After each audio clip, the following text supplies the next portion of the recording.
What if I told you that the supplement men have been taking for years could offer even greater benefits for us women?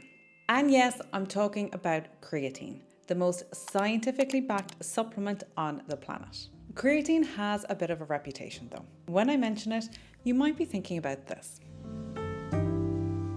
But over the next 10 minutes, I'm going to show you that creatine has benefits far beyond just growing your muscles. And to go one step further, I myself have experimented with taking creatine over the last 30 days. So at the end, I will reveal what happened, what side effects I experienced, and more. Now, if we haven't met before, I'm Maria and I'm a registered dietitian. Welcome to the channel.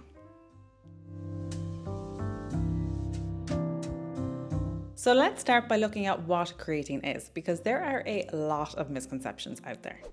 Creatine is a naturally occurring compound made by our own bodies. Most of it is stored in the muscle with a small amount stored in the brain. So it's not an anabolic steroid or a synthetic hormone or anything along those lines.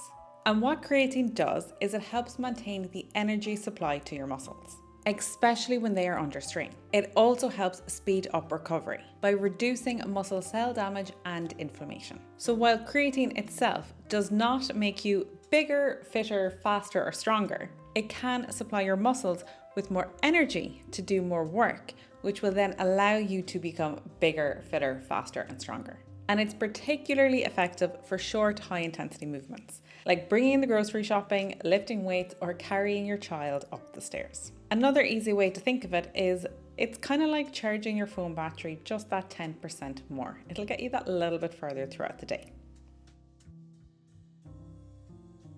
But why are we focusing on women? Well, females store 70 to 80% less creatine in our muscles than men. Frustrating, I know. And to top it off, we also tend to get less creatine from our diets. So you could argue that creatine supplementation has the potential to offer even more benefits to us women. It can allow us to lift heavier weights, build more muscle, and burn more calories. And that is just scratching the surface, because research is uncovering even more benefits, especially as we age. Creatine has been shown to help with mood, cognition, and even help with post-menopause symptoms. So even if you are not a regular exerciser and you don't even like to step foot in the gym, my position as a practitioner is that creatine does hold potential benefits for all types of women, regardless of whether you like to exercise or not. Now I'm going to pause here and ask that if you're enjoying the video so far, I would really appreciate it if you hit that red subscribe button below. And if you're looking for healthy, high protein recipe ideas, I'd recommend following me over on Instagram. Plus, I've made a free guide and a complete creatine cheat sheet, which I will leave linked in the description box below.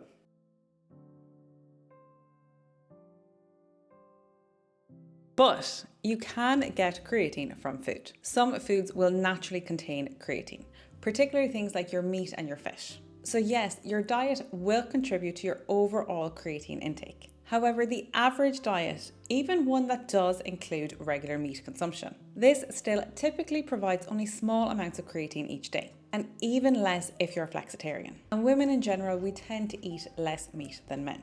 At least that's true for me and many of the women that I know, not trying to broadly generalize. But for context, you get about 1 to 2 grams of creatine per pound of uncooked meat. So to match the creatine content that you would get in just 1 scoop of powder, you would have to eat roughly 1.3 kilograms, almost 3 pounds of beef. And that is just not realistic or healthy for most of us.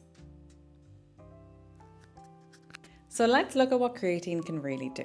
Well, the most obvious benefit is that creatine supplementation can help you get more out of your workouts. So in practical terms, you might be able to squeeze in those last few extra reps at the gym. You might be able to lift a heavier weight or simply just maintain exercise longer than you typically would. So if you're somebody who struggles with the energy or the motivation when it comes to working out, creatine could be very beneficial. It might give you that extra boost that you need. And post-workout, it can also help your muscles recover faster too. The next benefit is that it can help you build and maintain muscle mass, which can be quite difficult for women, particularly as we get older. And if you have watched any of my other YouTube videos, you will know how important building and maintaining your muscle mass is in terms of your metabolic health. And simply put, this means that the more muscle tissue that you have in your body, the more calories that you burn. It is also hugely important for healthy aging, because after the age of 30, and yes, literally just 30, the body naturally starts to lose 3 to 5% of muscle tissue every decade. And we want to do everything possible in our power to hold on to that muscle tissue as much as possible. But I need you to always remember that creatine supplements, they are still just the cherry on top. The foundations and the basics for building and maintaining muscle is number one, making sure that you eat enough protein. And number two, you have to actually be using that muscle. You have to be doing some resistance training in cooperation with all of these dietary changes. Creatine can also help with weight loss. But because we hear so much online about creatine and kind of the bodybuilders and the muscle gains, we tend to be a little bit scared of it. We think it's going to lead to weight gain. Many women are scared of it because they don't want to get that bulky look. But studies on female athletes have shown that creatine supplementation can significantly increase strength without significant weight gain or bulking. And ultimately, if weight loss is the goal that you are after, creatine supplementation can help. It can support results in two ways. The first one is the short-term loss of fat resulting from those better workouts that you're going to get because you now have that little bit more energy. And the second is that addition and maintenance of that lean muscle, because that is what helps you burn calories overall in the long term. Now, some people are worried about creatine and short-term weight gain from fluid retention, but I will talk about that and my own experiences towards the end. Next, we have benefits post-menopause. With estrogen levels at an all-time low, it becomes very difficult for women to build, and simply it becomes difficult to just maintain your muscles at this time. Plus, and so important not to be overlooked, is that after menopause, bone loss significantly speeds up. And osteoporosis is 4 times more common in women than men, and you really need to be looking after your bone health. And studies have found that whole body resistance training in combination with creatine supplementation in postmenopause women, it helped to maintain bone mass and it increased strength. Honestly, there is nothing more debilitating than weak and fragile bones. And by the time, if you leave it too late and you don't think about it until it becomes an issue, no, you need to be proactive about your bones. There is no two cents about it. But again, I want to reiterate the basics of this. You need to be eating enough protein, you need to be doing your resistance training, and you need to be having enough calcium in your diet as well for the bone health. Creatine supplementation is that extra edge and it's that cherry on top. You need to also nail the basics. Now, women also experience depression at twice the rate of men. And research now shows that low brain creatine levels are linked to more severe depression. And creatine can help restore that balance. And it's even been seen that when creatine is given alongside antidepressants, it can help speed up the effect of the medication. And when you think about it, this can really be especially helpful for women because we have to go through puberty, then postpartum, then menopause. And these are all challenging times where changes in mood are more common. And beyond just mood, creatine can help with your overall brain function. Research shows that it can reduce mental fatigue, it can improve memory and enhance cognitive performance, especially during times of stress or sleep deprivation. And I know a lot of women that don't get enough sleep because they're so busy looking after the other people in their lives.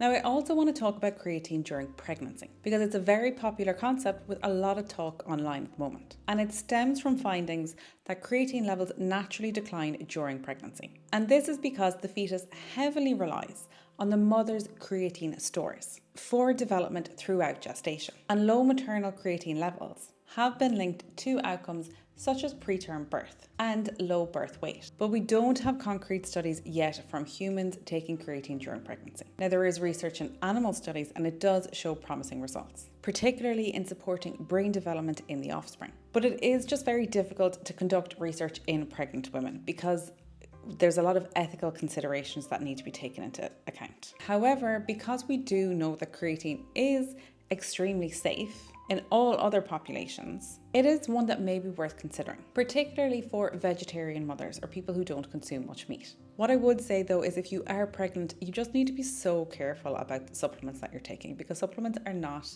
legally regulated in most countries. So you want to make sure that you take one that is really from a reputable brand and is third-party tested. And ideally it has a logo like the NSF certified or the Informed Sport logo. And always tell your healthcare provider about all supplements that you are taking.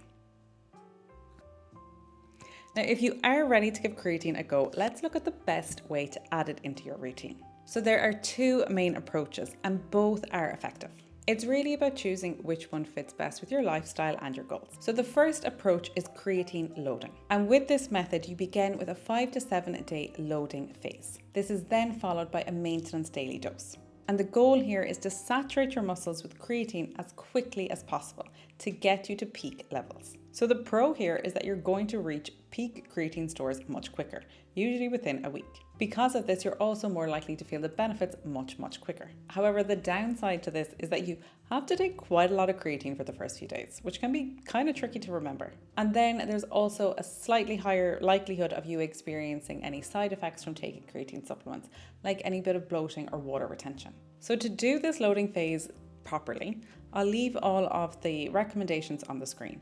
But as your little reminder, I do have a cheat sheet down below to download.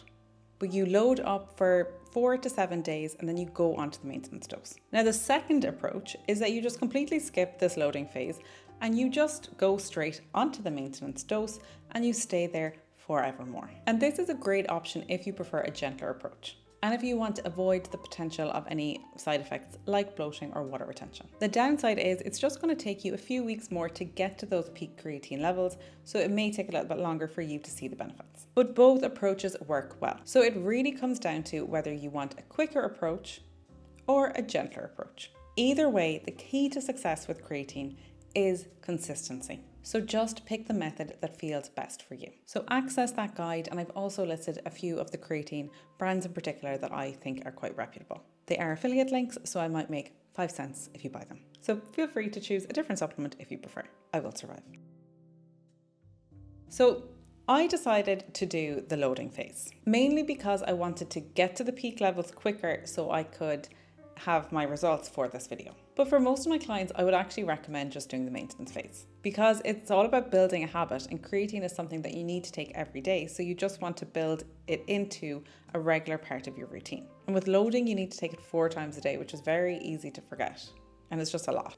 But if you're very eager, this way does work. I also recently did a Chub Triangle, which was a mile on a Friday, a 10K on a Saturday, and a half marathon on the Sunday. So I just wanted as much help as I could to get through that challenge, which thankfully I did. But anyway, so I weighed myself at the start of the 5 days and I weighed myself after the 5 days of the loading. And I actually didn't really see any difference. And after 30 days, there wasn't a change on the scales either. I think as women, we always go through some fluctuations throughout the month too, so it is kind of difficult to tell. Now, I will say that after the 30 days, I definitely did feel stronger. But I do need to say that I'm getting married in a few months and I am just getting really into a dedicated gym routine. I've been consistent with my exercise. I've been really good with my diet. So all of those things were going to help too.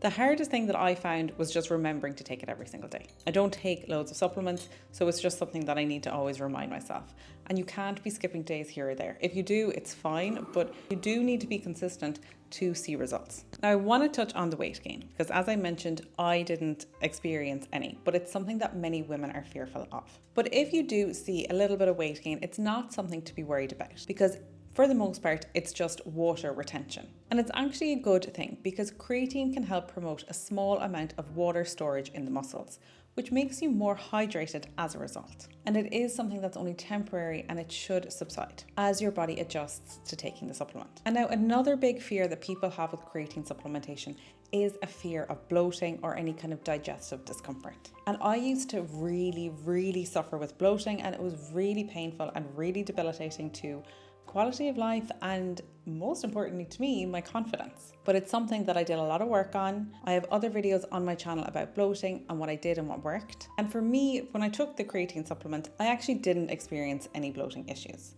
But I think it's largely just due to me having my bloating under control. If you do think bloating might be an issue for you, I would probably just recommend not doing the loading phase and going with a gentler approach instead.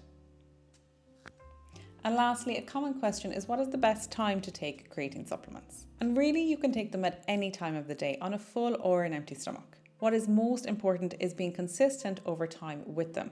So I would say, first and foremost, take them at a time that you can always remember and that fits into your routine. And you need to take it every day on active days and rest days. Taking it closer to the time you exercise, whether that is before or after, may be more beneficial. But again, if this is going to be harder for you to remember, then just do what works for you. For me, I found taking it first thing in the morning was just the easiest. And sometimes I exercise in the morning, sometimes I don't. But for me, I just take it first thing in the morning, and that's how I don't forget. On that note though, don't be adding it into your coffee. I've seen a few people do that, and that can denature the creatine, making it ineffective. And lastly, people ask, is creatine safe? And the form that is the most researched is creatine monohydrate. And yes, it is considered safe. We have studies on creatine going over years with lots of different people. We have huge amounts of studies and research supporting this.